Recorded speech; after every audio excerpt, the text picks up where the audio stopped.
Hi అండి, అందరికీ నమస్కారం. మీకు ఏదైనా కష్టం వచ్చినా, మీరు ఏదైనా దీనస్థితిలో ఉన్నప్పుడు భయపడకండి, బాధపడకండి, సంతోషపడండి. ఎందుకంటే ఇలాంటి టైంలోనే మన వాళ్ళు ఎవరు, పరాయి వాళ్ళు ఎవరని మనకు కళ్ళు తెరిపించేలా చూపిస్తాడా భగవంతుడు.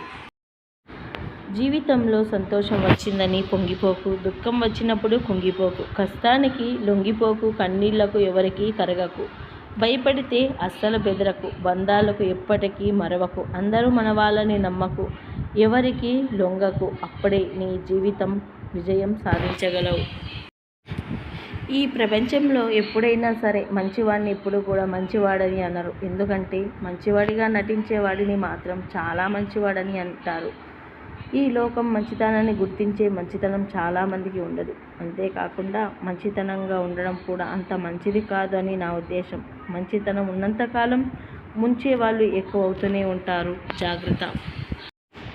జీవితంలో ఓటమి అనేది ఓ చిన్న సంఘటన మాత్రమే. ఓడిపోయాము కదా అని జీవితాన్ని అంతం చేసుకోకూడదు. అది చాలా మూర్ఖత్వం అవుతుంది. ఒక్కసారి ఓడిపోతే 10 సార్లు గెలిచి చూపించాలి ఈ ప్రపంచానికి. చాలామందికి తెలియదు బాధలు గొప్పవా, బంధాలు గొప్పవా అని అడిగితే బాధలే గొప్పవని చెప్పాలి. ఎందుకంటే అవసరాలకు వాడుకొని వదిలేసే బంధాల కన్నా అనుక్షణం మనకు తోడుండే బాధలే గొప్పవి. ఒక మనిషిగా ఏది కోల్పోయినా ఆత్మవిశ్వాసం మాత్రం అస్సలు కోల్పోకూడదు. ఎందుకంటే ఆత్మవిశ్వాసం ఉంటే దేనినైనా సాధించవచ్చు అనే నమ్మకం మీలో ఉండాలి.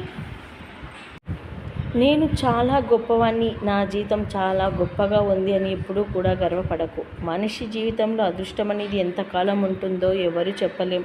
ఇప్పుడు ఏం జరుగుతుందో తెలియదు. జీవితంలో ఏదో ఒక రోజు చావాలా బ్రతకాలా అనే పరిస్థితి మాత్రం ఖచ్చితంగా ప్రతి ఒక్కరికి వస్తుంది. ఆ రోజు నువ్వు పడిన కష్టాలు మీకు జీవితాంతం గుర్తుండిపోయేలా చేస్తాయి. ఇది జీవిత సత్యం.